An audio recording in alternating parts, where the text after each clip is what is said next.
Just you see them, go to them. Don't get lost.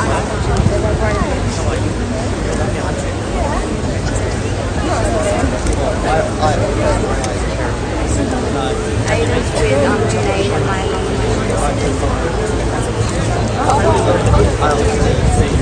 Who's Kristen? Well, not for long, but still. You know what? I think I know. Is there something to duck up? Yes, absolutely. Okay, like everyone just looked away.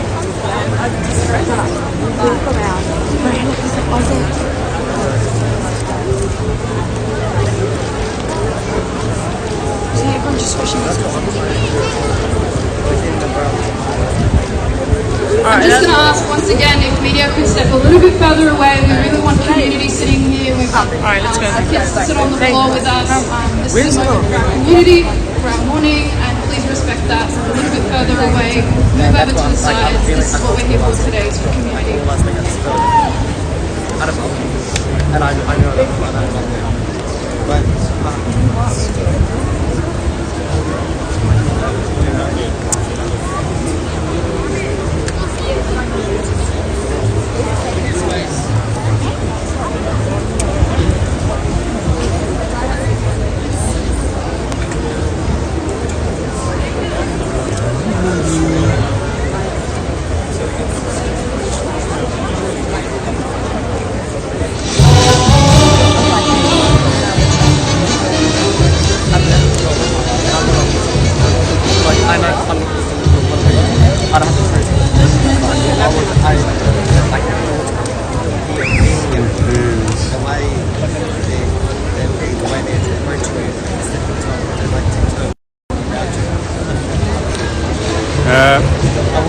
Hey Director, I don't know if you can hear me, but I'm also gathering at the same time with my other camera, so I will have other angles as well. So don't know if I'll be able to do everything at the same time. It's Barry!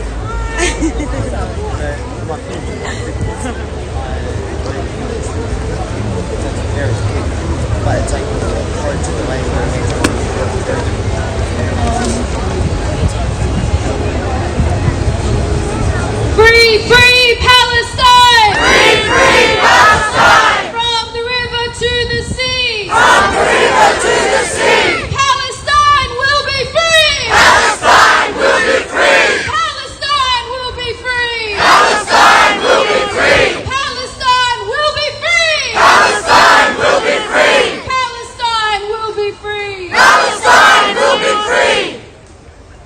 Thank you all for being here today.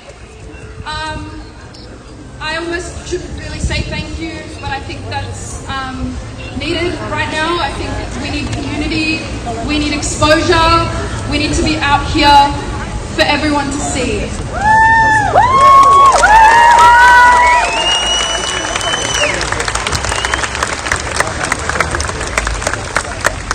So I'm going to be chairing today with my comrade Josh.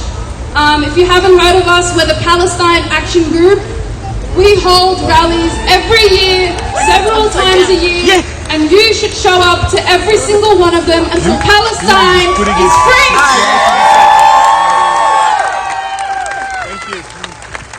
We Palestinians are facing genocide. We Palestinians are facing the biggest threat to our very existence since 1948.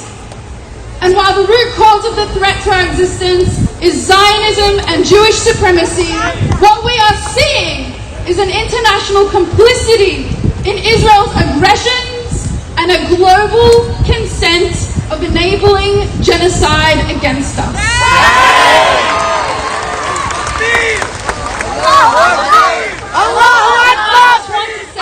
At the back of the referendum yesterday, we saw political leaders donning Yes 23 shirts, standing with a settler colonial project like Israel, a fascist regime, and refusing the right of indigenous Palestinians to resist and exercise self-determination. What a hypocrisy!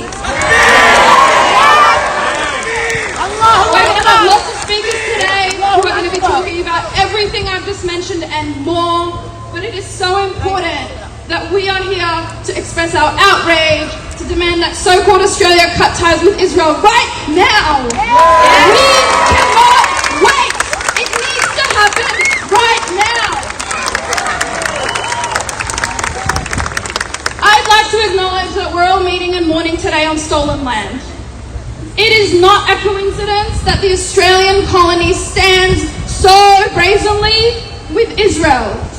These lands, these waterways and these skies always were and always will be First Nations lands, and our fight against white supremacy, our fight against colonialism, our fight against racist ideologies must extend to our brothers and sisters on this continent.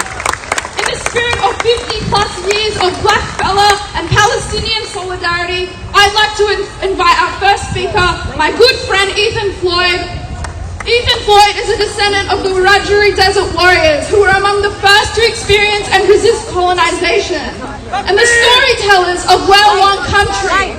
Ethan is a student at the University of Sydney, a community activist and a believer in the power of global solidarity through shared struggle. Give it up for Ethan Floyd!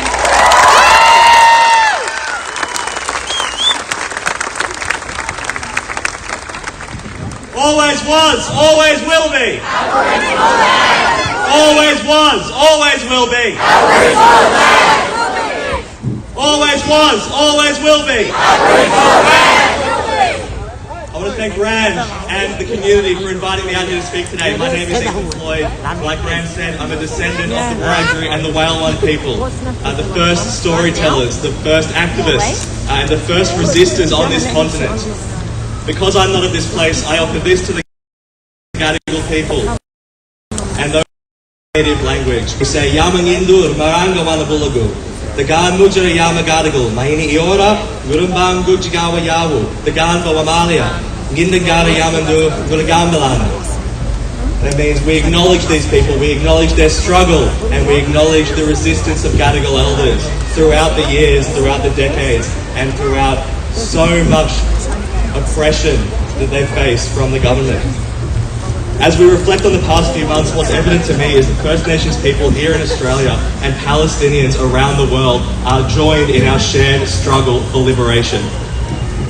As we can see from the unconditional support Israel continues to receive from the United States, from Canada, from much of Europe, and from here in Australia, settler colonial solidarity is a global movement. And so Indigenous solidarity and Indigenous liberation must be too. From the river to the sea. From the river to the sea.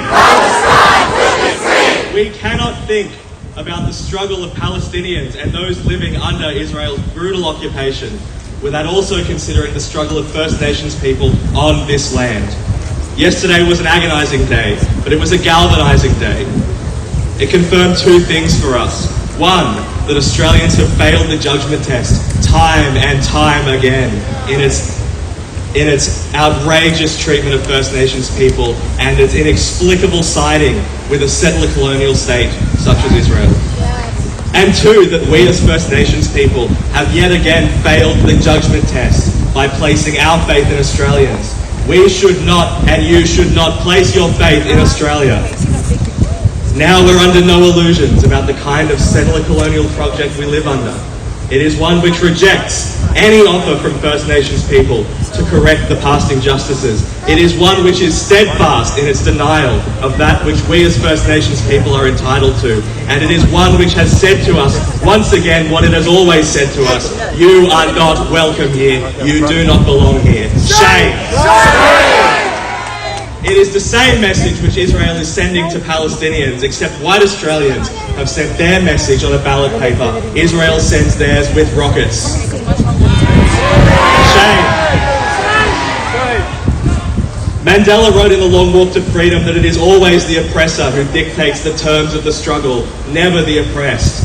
If the oppressor uses violence, then the oppressed have no alternative but to respond violently. And it's the same that is true in South Africa. It is the same that is true here on this continent. And it is the same that is true in Palestine and in Gaza. Settler colonial violence must be met with Indigenous violence. It is only through a strong resistance will we be liberated.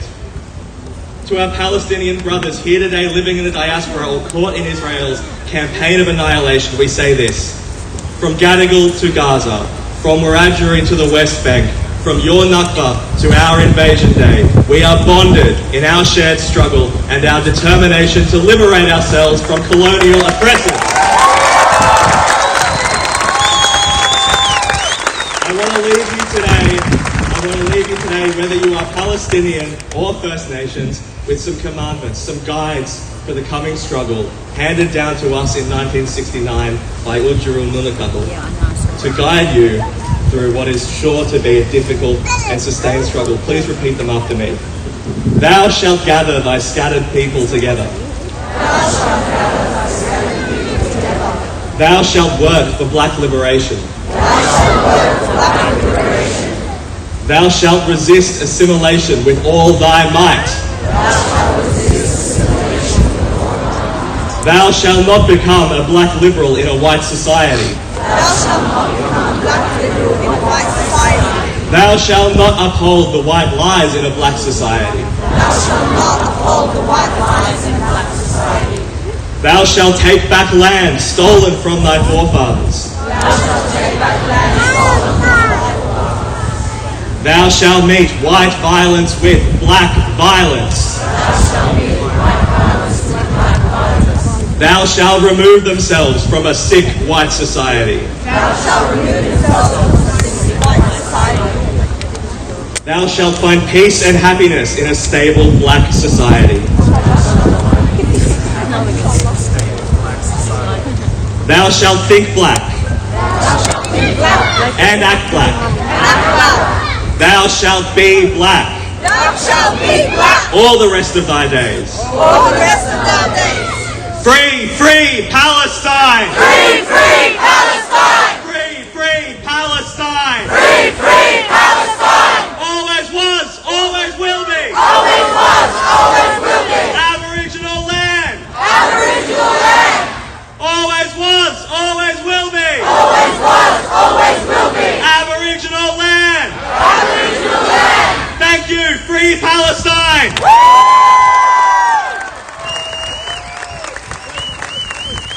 Free, free Palestine! Free, free Palestine! Free, free Palestine! Free, free Palestine! Free, free Palestine! Free, free Palestine! Free, free Palestine! Free, free Palestine! Gaza, Gaza, don't you cry! Gaza, Gaza, don't you cry! Palestine will never die! Palestine will never die! Gaza, Gaza, don't you cry! Gaza, Gaza, don't you cry! Palestine will never die! Palestine will never die! Thank you so much for that speech, Ethan. And so I'm the co-chair today, Josh Lewis from the Palestine Action Group. I just have a few things about the protest today that we need to talk about.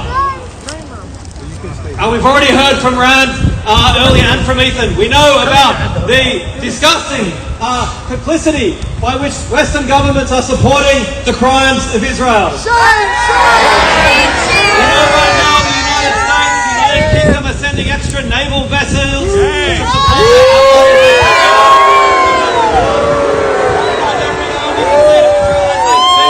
so that Israel never runs out of bullets or shells to drop on civilians in Gaza. Partly how that Western support for Israel plays out, of course, and we've seen this in the last week in spades, is that they want to stop us from being able to protest. We've seen over the last week an incredible, hysterical, repressive, anti-protest, anti-democratic environment whipped up by our politicians and by the media, and including, shamefully, by our Premier Chris Minns.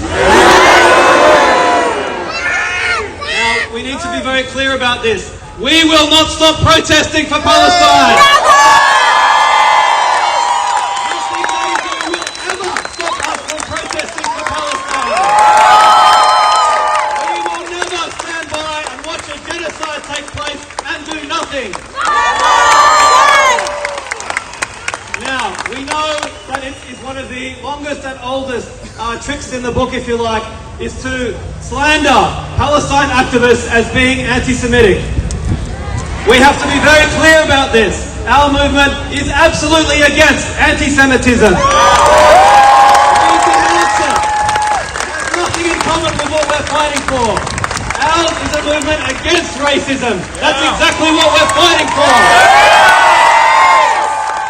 Palestinians are treated brutally. They're described as animals, as cockroaches by the Zionist state of Israel. That's what we're against. We're against the state of Israel. We're never against Jewish people. And there is a long and proud and wonderful history of many Jews around the world being part of our movement for a free Palestine. And we'll be hearing today from two speakers from the Jewish community to reinforce that point. These are people who are not new to our movement. These are people who have been protesting for decades for a free Palestine.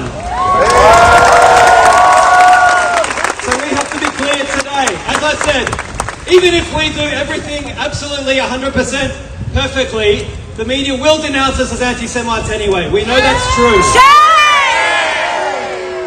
However, it obviously does not help that on the Monday night protest we held after our rally, a tiny, tiny group of people did actually chant anti-Semitic slogans.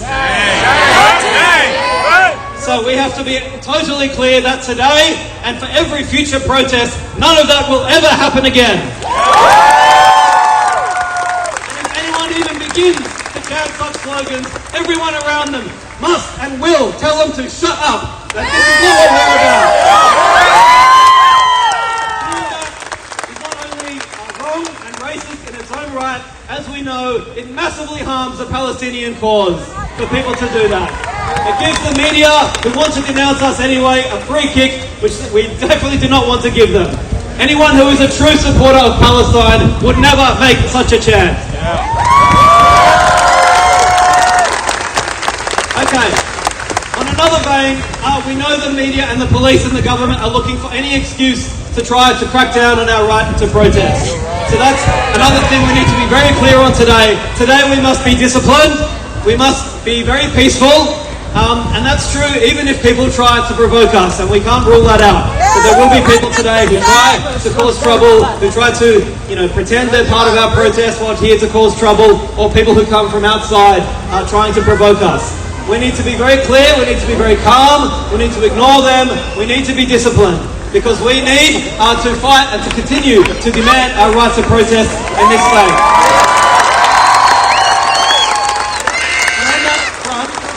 We have already lodged the paperwork to say that next Saturday, the 21st of October, we are going to be holding another protest at Town Hall. And we are going to be marching on our streets. And is our basic democratic right. Now, what happens today will partly determine how the courts and the government look upon that. So again, it's why we need to be extra disciplined today, so that we have an extra basis to fight for our right to protest next week. Whatever happens, we will protest next week, let me be clear. We will not stop.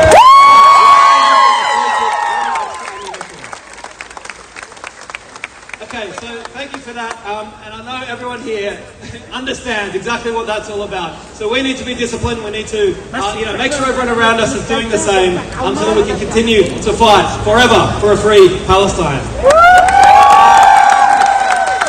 And on that note, I'll introduce our next speaker. Our next speaker is Fahad Ali.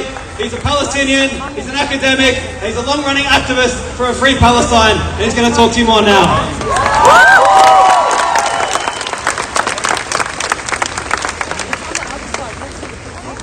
Assalamu alaikum. My name is Fahad Ali. I'm a Palestinian. My grandparents were ethnically cleansed in 1948 in what we call the Nakba, the foundational genocide of the Palestinian people, in which more than 700,000 Palestinians were forced off our land by the state of Israel during its formation, aided and abetted by the rest of the world. And now we see the consequence of that catastrophe. 75 years of dispossession, 75 years of occupation. For 75 years, the Palestinian people have had no justice.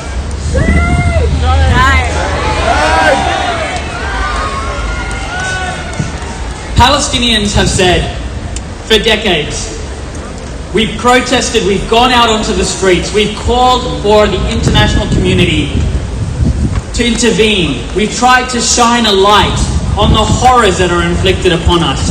For decades, these horrors have been inflicted upon us. This did not start on the weekend. This has been ongoing for 7 decades. And what did the world do? What did the world do when faced with images of the apartheid brutality in the West Bank? Gaza has been under blockade for 16 years. What did the world do in years past? What did the world do in years past when after every single war on Gaza, the asymmetric death toll left Palestinians dead in the thousands? And now, we have warned, and we had warned over several years, that this state of affairs could not be maintained indefinitely.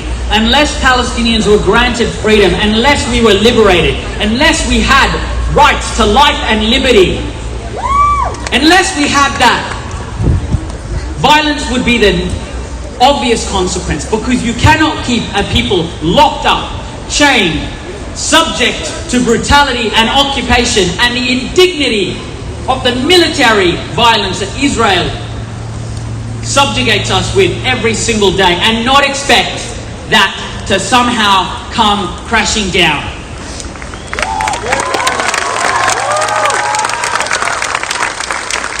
But what did the world do? The world has turned a blind eye, and when major human rights organizations, Amnesty International, Human Rights Watch, even Israeli human rights organizations calling what was happening in Palestine apartheid, what did our foreign minister say? I don't think that's a very helpful thing to say, she said. And this is what we're getting at. This absolute refusal to hold Israel to account by the same standards of international law that the West claims to hold so highly in regard. When it comes to Israel, that is thrown out the window. Just this morning, in announcing humanitarian assistance to Gaza, finally, Penny Wong said, even in that statement, she said, Israel has a right to defend itself and we support that. But where are Palestinians' right to defend ourselves? As we are being slaughtered. 700 dead Palestinian children in the last week alone. And I am on the brink of tears because I am looking at the children sitting right here before me. Free, free Palestine! Free, free Palestine! Free, free Palestine! Free, free Palestine! These children are the future of Palestine. And I do not want them, and I don't want my own children, my own grandchildren, to be born into a world where they don't have the right to dignity and justice and peace.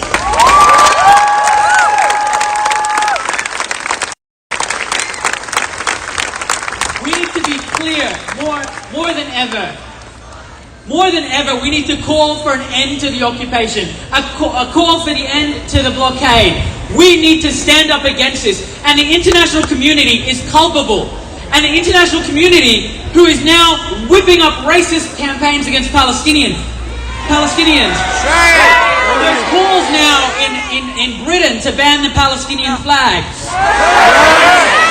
This disgraceful racism against us, when they are the root cause of the violence that we have seen this past week.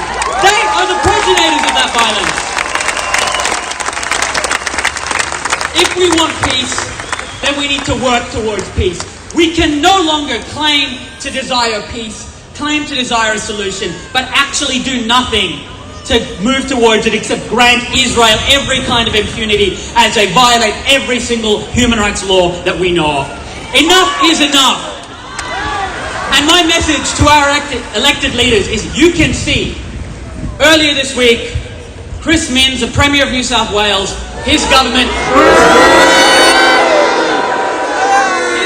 was saying, don't come to this protest.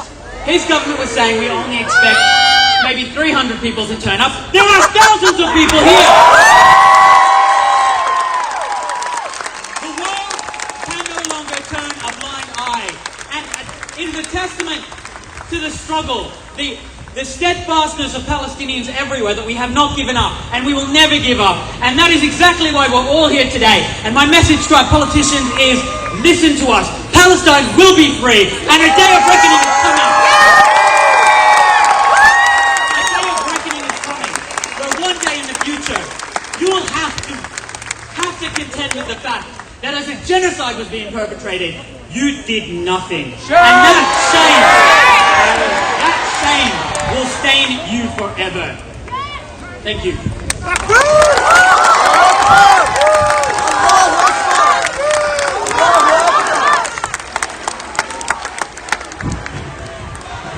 Free, free Palestine! Free, free Palestine! From the river to the sea! From the river to the sea! Palestine will be free! Palestine will be free! Free, free Palestine! Free, free Palestine! Free, free Gaza!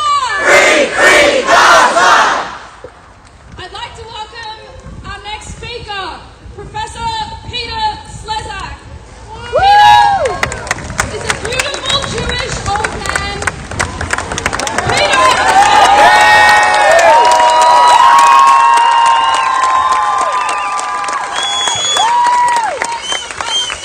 Decade, and a voice for boycotts, divestments, and sanctions on Israel.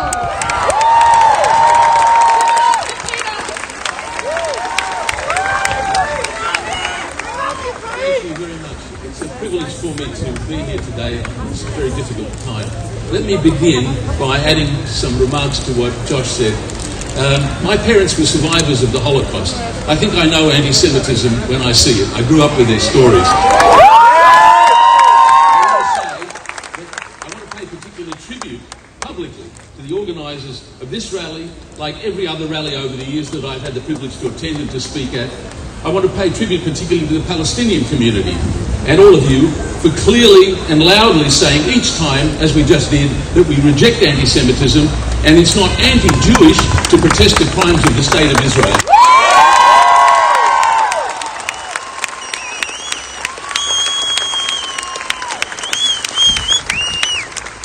I'm one of the very many Jews here and around the world, it's important to know, who are distressed, shamed, not for the first time, by what Israel has been doing in our name. I'm privileged here in Australia and elsewhere to have very dear Palestinian friends here and in Palestine.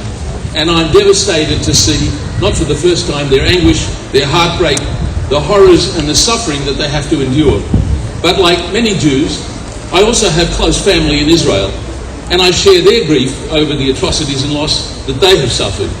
We must be able, as many Jews have been saying recently, to grieve and mourn both Palestinian and Israeli deaths.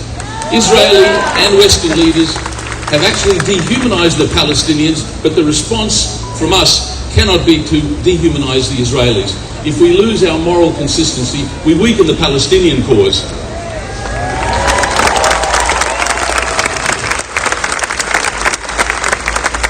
Speaking to the Jews, one Jewish writer has said just today that our humanity is being put to the test. This is now in relation to the tragedy, the awful things happening in Gaza. It's in the same spirit that a rabbi in New York has just said, and I won't read it all.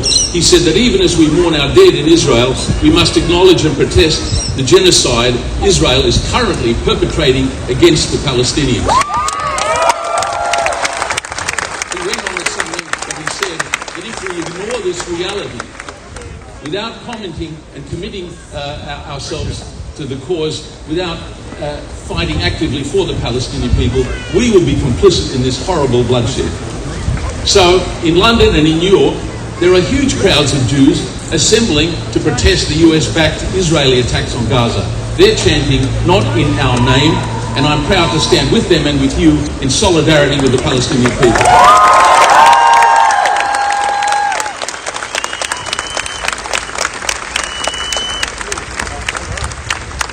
The Palestinian cause on the other side for national liberation and self-determination is based on justice, human rights, and international law. But this means we can't ignore, of course, or condone the recent atrocities perpetrated on innocent civilians. We may follow the Palestinian ambassador to the UK, the very articulate Hussam Zomlot, who said, "We must regain the moral high ground. We undermine the Palestinian cause if we look away." In other words, we must understand and explain the causes of the recent tragic events, which is not to justify them. The attack on Israelis was said to be unprovoked, but in fact it was a desperate breakout from a concentration camp by the people of Gaza.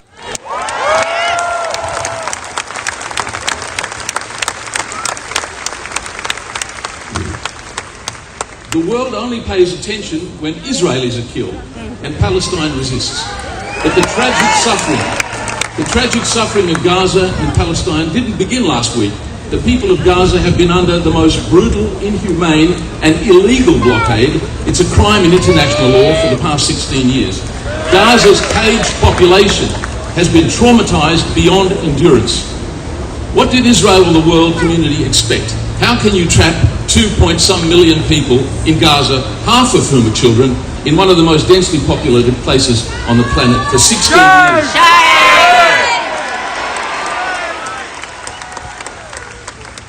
What did Israel or the world community expect? How can you keep people in such conditions? And it has to be said, Israel, contrary to its claims, didn't leave Gaza, as they kept saying. Israel withdrew its soldiers and its settlers in 2005, but it controls every single aspect of the Gazans' life. It controls every entry, exit, as well as Gaza's airspace and coastline. It controls and restricts Gaza's electricity, and they suffer from severe shortages. Israel prevents farmers to have access to the most fertile parts of the farming land. Israel limits fishing in Gaza's territorial waters. Israel calculated, this is the most sick kind of policies, Israel actually calculated the amount of food allowed into Gaza, the number of calories that they could have. It's so that the Gazan people would starve but not quite die. They described this policy as putting the Palestinians on a diet. Shame. In 2018, not so long ago, in the Great March of Return, Israeli snipers lined up on a barricade and shot dead nurses, disabled people in wheelchairs, and hundreds of unarmed civilians. We all know they have endured 4 devastating military assaults, unequal military assaults since 2008. Let me just list a few of the features of Palestine and Gaza's suffering in particular. 70% of the population of Gaza are on humanitarian aid.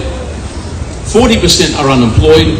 10% of the children under 5 have stunted growth due to malnutrition. 60% of Gaza's school children are anemic, and 90% of the water in Gaza is unsafe for human consumption. Shame on Israel. Of course, as we've heard today, the usual cry is that Israel has the so-called right to defend itself, but it's not self-defense to starve the people of Gaza. That's pure barbarity and a crime in international law.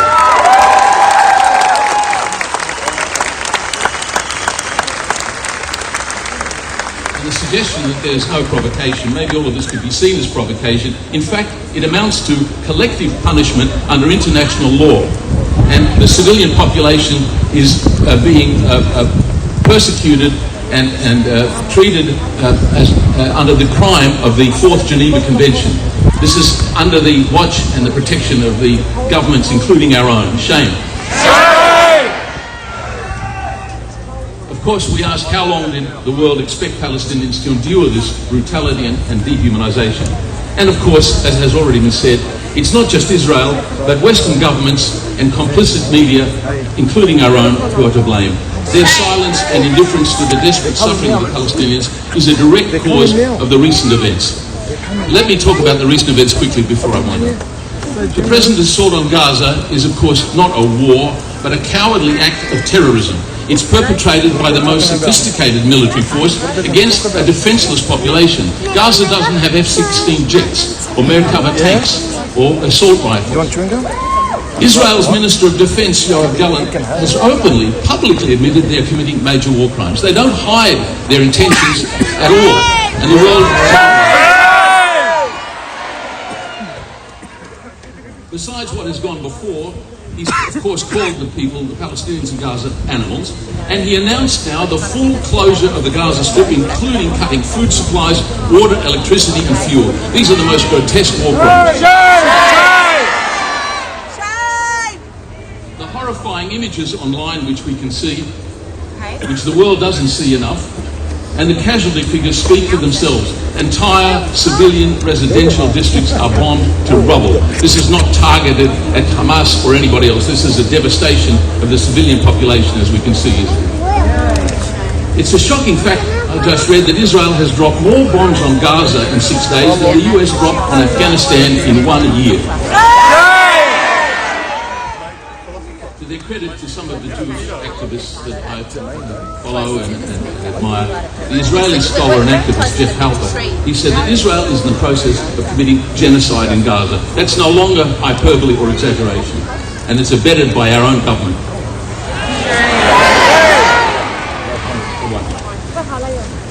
Of course, it's important for me to say one other thing about this. This is not military necessity, as we know, but in case you're not aware, this is actually an explicit policy of the Israeli government, military policy. It has a name. It's called the Dahiyah Doctrine. Google it and see that they are deliberately targeting civilians on a massive scale. This is the Israeli approach to the Palestinians generally. Let me wind up. Since 1948 in Palestine, the Jews are not the victims, we are the perpetrators. Today, who among us are those that the Jews refer to from the Second World War as the righteous among the nations, the one that stood up against the crimes of their own people? We can't remain silent when the crimes are being committed in our name. So I call on the Jewish people in particular to learn the right lessons of our own experience as victims of prejudice, racism and genocide.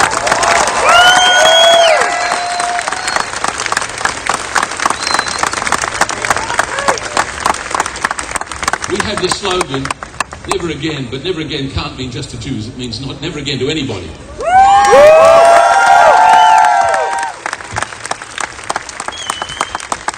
Finally, we must stand in solidarity with the Palestinian struggle and the Gazan struggle in particular for national liberation and self-determination towards a very long denied peace with justice. We must demand an end to the Israeli assault on Gaza.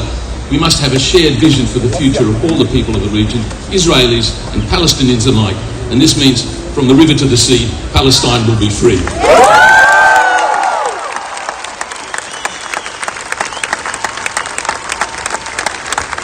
From the river to the sea,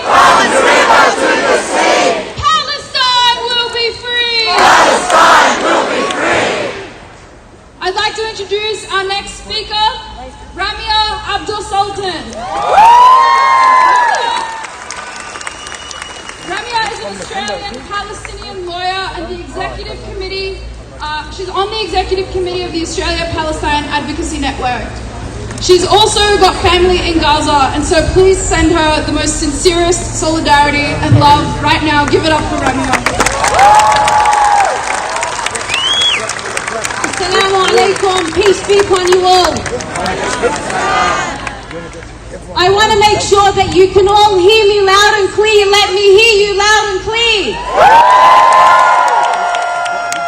I'd like to acknowledge that we stand today on Aboriginal land. I'd like to pay my respects to elders past, present and honour their struggle for justice, and I acknowledge today is a difficult day for many First Nations people across this continent. Firstly, thank you to all who is here today. Thank you for showing courage and bravery despite the fear-mongering and the restrictions our wonderful government has demonstrated over the last week. Thank you to all who care for humanity and human life. Again, I ask you all to remain composed and to follow instructions so we have this opportunity again and again until Palestine is free. Like many of you here today, I barely slept the night.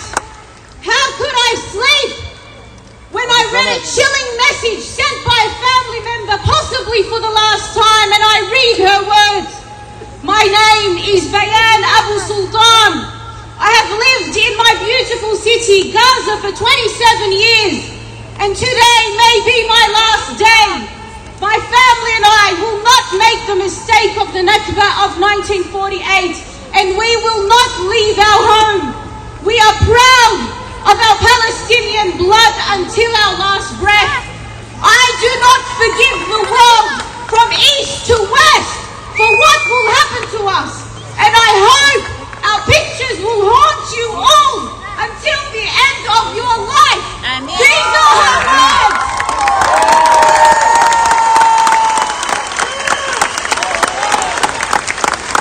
This morning I woke up, I was overcome with guilt. How can I be afforded the luxury of going to the bathroom at my disposal when thousands of Gazans right now, including my family, are crammed in the UN schools which have capacity for 1,500 students but currently holding 5,000 Gazan refugees, where needing to go to the bathroom causes you to wait 400 people just to go to the bathroom. We can drink water at any time, and those in Gaza have been deprived. Parents telling their children, despite the limited food and water, try not to eat too much because the toilets are not accessible. How tormented must these parents feel to watch their children go hungry and thirsty?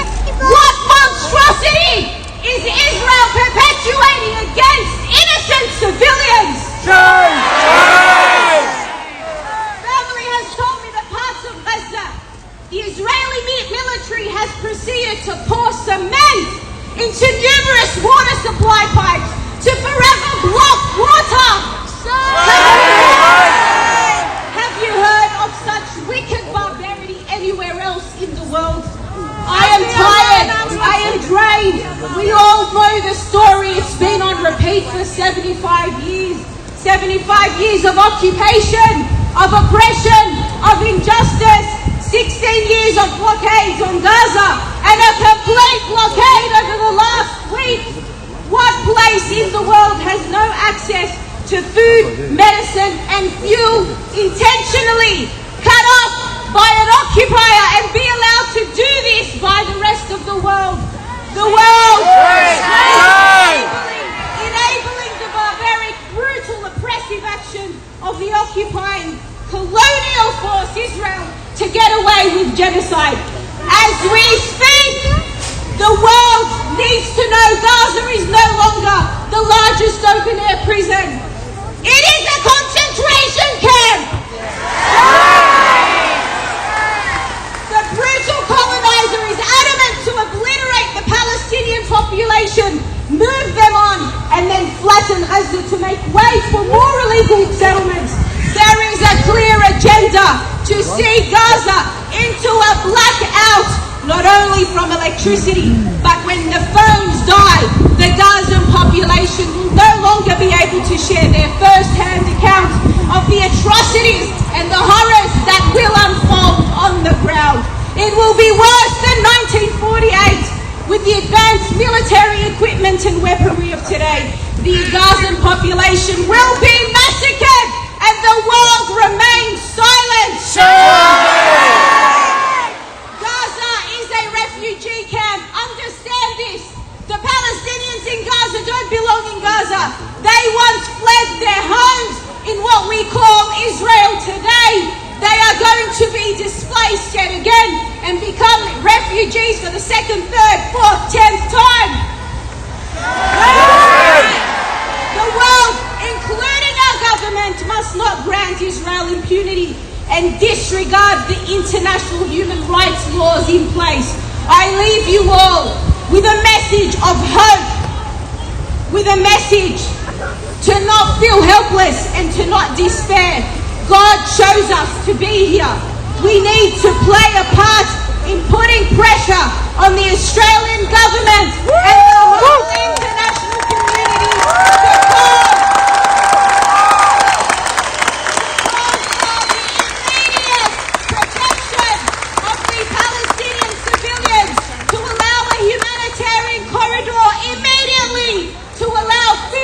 water, fuel electricity to go in right now. We need to call upon our global community to call Israel out for its brutality. Keep sharing the Palestinian stories, especially now before there will be a blackout. Put pressure on your government. Follow organizations that are doing the groundwork here, such as APAN and many other organizations. And most importantly, pray for the people of Palestine. Keep them in your dua. Wake up in the middle of the night and beseech God for justice and for freedom from the oppressors. We can do this.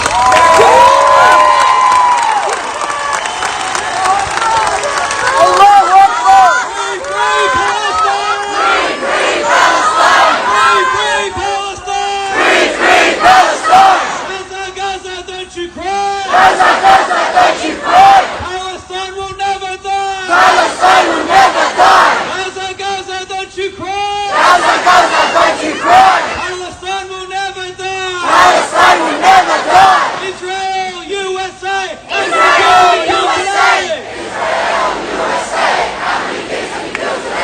Israel, USA! How many kids have you killed today? Israel, USA! How many kids have you killed today? Israel, USA! How many kids have you killed today? Just very quickly before I introduce our next speaker, on our theme before of our need to be very peaceful and disciplined, one thing I forgot to say before is that we're asking people here, unless of course it's for religious reasons or for medical reasons, to please don't cover your faces.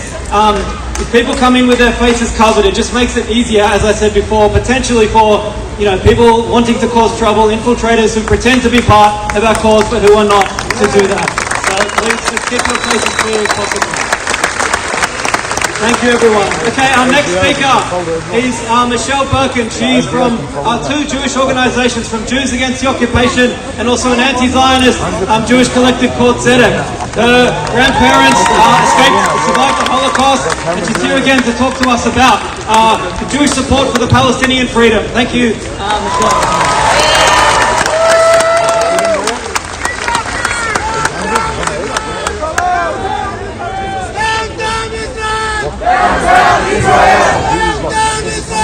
Down, down Israel! Down, down Israel! Free, free Palestine! Free, free Palestine! First and foremost, I would is unseen Aboriginal land. I respect Indigenous Australians who are going to the country. I respect their elders, past, present and future. I also want to acknowledge the unstinting work of the two Jewish groups that I represent today, Jews Against the Occupation and Zedek. I am a secular Jew. My Jewishness is so deeply embedded that it is inseparable from my nature. It shapes my morality, my worldview, my politics. I was brought up with my grandparents who escaped pogroms in Europe, only to watch in helpless horror and despair and grief as everyone else in their families was wiped from the face of the earth, while the rest of the world stood by watching our Holocaust, just as we stand by and watch the genocide of Palestinians committed by the pure evil state of Israel. Right now, as we speak, as we stand here, Israel is committing unspeakable and unbearable atrocities in Gaza. Yet somehow we must continue to speak of them, especially to politicians who mouth despicable platitudes that we should not protest, but go home and pray. And politicians who argue that Israel has the right to defend itself. Since when is genocide self-defense? Since when does an occupier have the right to crush into oblivion people whom it has brutalized and dehumanized, persecuted and oppressed for decades? I was once a Zionist. At my synagogue, love for Israel was interwoven with love for the Jewish people. I learned to speak Hebrew. I lived and worked on a kibbutz. I fully intended to immigrate. Having known anti-Semitism from my school, from other children, and from random individuals on the street, the idea of a Jewish state was very seductive. However, life went in a different direction, and in July 2014, I was in Sydney with a television, and everything changed. In the heartbreaking horror and suffering inflicted on Gaza, I saw the reality of Israel. I saw its inhumanity, its unfettered brutality, its unhinged violence. I looked into an abyss, and that abyss swallowed every illusion I had ever had about the state of Israel. It almost swallowed me. If this was what my people had become, who am I? But my Jewishness also held lessons in humanity, in morality, and in steadfastness. So I am here, one of the growing number of Jews around the world who reject the hijacking and destruction of our identity by this colonial, supremacist, apartheid, genocidal state. One of our rabbis taught that the world is a very narrow bridge, and each of us must cross it, and we must have no fear at all. So we must remain steadfast, guided by what we know to be right and true, not tempted by the demons of revenge or despair, or the rage and overwhelming grief that we are experiencing and that threaten to eclipse our humanity. We must be united in our insistence on our right to publicly mourn Palestinian deaths, to protest Israel's genocide in Gaza, to continue the struggle for justice until Palestine is free.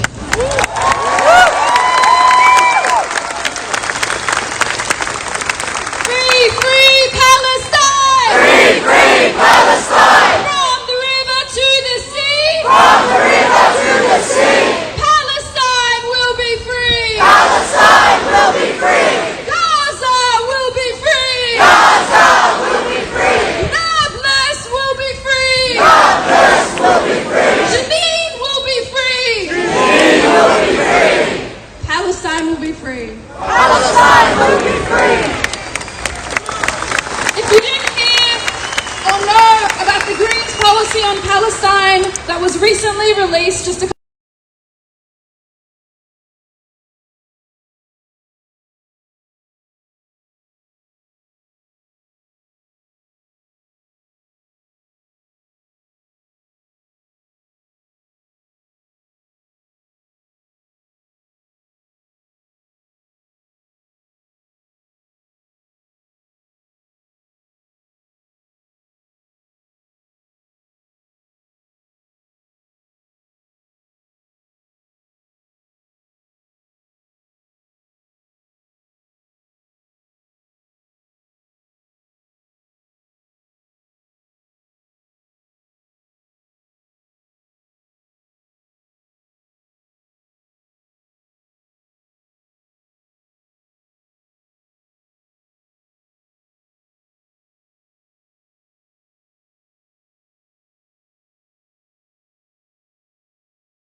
Thank you.